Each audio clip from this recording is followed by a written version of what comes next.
안녕하세요. 유기입니다. 2월이네요. 26년 시작이 엊그제 같은데 한 달 순삭입니다. 이번 주부터는 조금 따뜻해진다고 하니 조금만 더 버텨봐요. 그럼 2월 첫째 주 외환시장 이야기 시작하겠습니다. 예상대로 1440원대로 갭다운 출발한 원화는 엔화의 추가 하락 움직임에 1430원대 초반까지 하락하기도 했으나 저가 매수의 인식과 트럼프가 우리나라의 관세를 25%로 증가하겠다는 발표에 1450원을 살짝 넘어가기도 했습니다. 이후 재차 한 발 물러나는 모습으로 한국과 잘 협의하겠다는 입장을 보인 트럼프는 엔화 강세 움직임에 대해서도 달러는 제자리를 찾아가는 것이라는 발언을 해 엔화 추가 강세를 유도하기도 했습니다. 가끔 언급했지만 이 정도면 시장 교란 세력의 가격 결정자 역할을 하면서 뒤로 선물 거래를 하면 엄청난 이익을 챙기겠다는 생각이 들더군요. 암튼 원화 역시 수요일 152엔대 초반까지 하락한 엔화의 모습에 연동되고 수출업체 내고 물량으로 추정되는 매도 물량이 나오면서 1420원 아래까지 하락했습니다. 결국 트럼프는 달러의 추가 약세를 용인할 수 있다는 모습이고 일본 역시 엔화 약세에는 불편한 속내를 드러내는 터라 자발적 150엔대 초반까지의 하락이라면 물량 개입은 없을 수 있으나 그렇지 않고 상승의 모습이 나온다면 물량 개입이 실제로 실행될 수 있겠다는 생각입니다. 하지만 베선트 미국 재무장관은 미국이 엔화 강세를 유도하기 위해 개입하지는 않는다는 발언을 하면서 미일 외환 공조가 약해질 수 있다는 전망으로 엔화는 약세를 보였습니다. 원화도 엔약세와 외국인 증시 순매도 증가로 인해 재차 1430원대로 상승하는 모습을 보였습니다. 금요일 낮부터 미국에서 차기 연준의장으로 케빈 워시 전 연준이사가 지명될 것이라는 이야기가 나오면서 엔화와 유로 전반적인 약세 움직임을 보였습니다.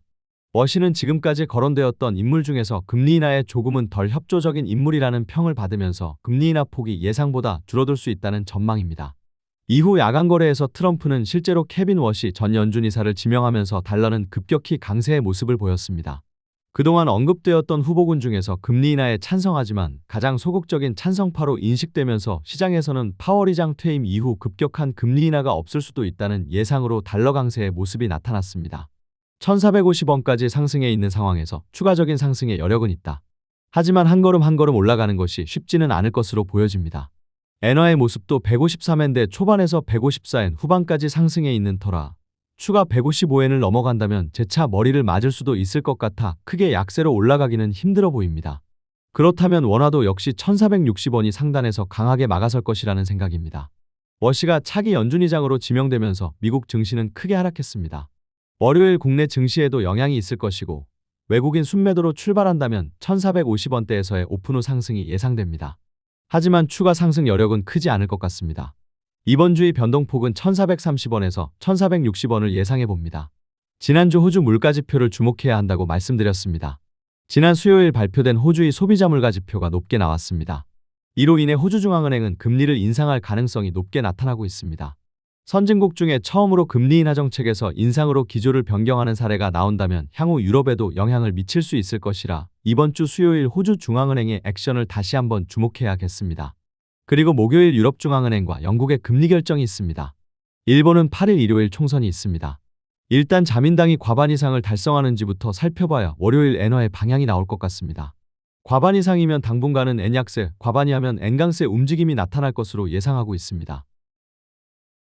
트럼프는 차기 연준의장으로 케빈 위시 전 연준이사를 지명했습니다. 그동안의 하마평에 올랐던 월러 이사나 케빈 해시 등 다른 비둘기파 인사들에 비해 꽤 매파적인 인물로 평가받던 사람이 지명된 것입니다. 그래서 향후 금리 인하에 소극적일 수 있다는 평이 나오고 달러는 강세로 움직였습니다. 왜 트럼프는 케빈 위시를 지명했을까요? 먼저 위시는 물가에 주목하는 편입니다. 그리고 중앙은행이 너무 광범위한 역할을 하면 안 된다고 생각하고 있습니다. 그렇다고 금리 인하를 반대하는 편은 아니고 최근에는 트럼프의 금리 인하 요구에 어느 정도 동조하는 입장을 보인 바가 있습니다.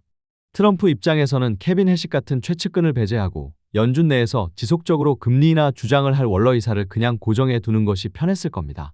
그에 반해 위시 전 이사는 물가에 대한 명분과 경기 둔화의 조짐이 보이면 파월 의장처럼 머뭇거리지 않고 즉각적으로 금리 인하를 단행할 사람으로 생각한 것 같습니다. 시장의 예측은 인플레이션이 2.5% 내외를 유지하고 성장률이 둔화되는 현 시점에서 고용시장이 냉각되는 모습이 나타난다면 26년 내에 2번 정도의 금리 인하를 생각할 수 있다고 보고 있긴 합니다.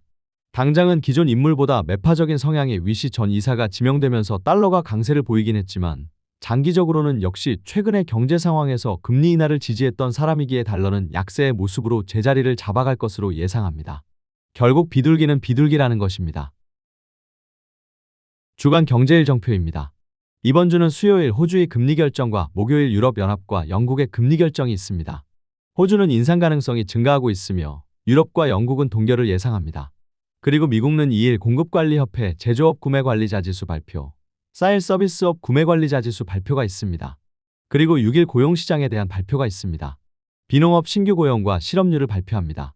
이전과 비슷한 수치로 예상하고 있습니다. 그리고 일요일인 8일 일본의 총선이 있습니다. 월요일 결과를 보면 다음 주에 환율 변동을 예측할 수 있을 것 같습니다. 이상으로 2월 2일 6위의 외환시장 이야기 마치겠습니다.